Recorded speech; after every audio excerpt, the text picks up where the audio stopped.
Hi అండి, welcome to my channel. నేను ఈరోజు అయితే బంగాళదుంప కర్రీ అయితే వండుతున్నానండి.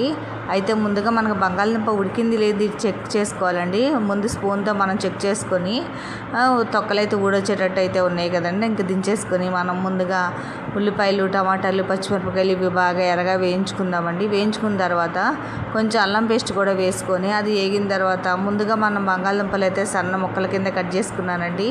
ఆ బంగాళదుంపలు కూడా ఇందులో వేసుకొని బాగా మగ్గబెట్టేసుకుందాము.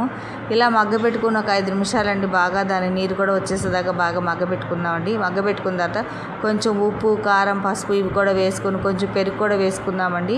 ఈ పెరుగు కూడా వేసుకున్న తర్వాత ఇవి కూడా ఒక 5 నిమిషాల తర్వాత బాగా మగ్గపెట్టుకున్న తర్వాత ఇప్పుడు దీనికి ఎంత వాటర్ కావాలో అంత వాటర్ పోసుకుందామండి. పోసేసుకుని ఇలా మూత పెట్టుకుని దగ్గర పడిన తర్వాత ఒక 5 నిమిషాల్లో దగ్గర పడుతునేసరికి మనం దించేసుకుందాము.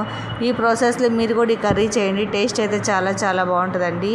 అయితే ఈ కర్రీకి మీరు ఎన్ని మార్కులు ఇస్తారో కామెంట్ చేయండి. నేనైతే మా ఇంట్లో ఈ కర్రీ అయితే ఇలాగే నేను చేసుకుంటాను.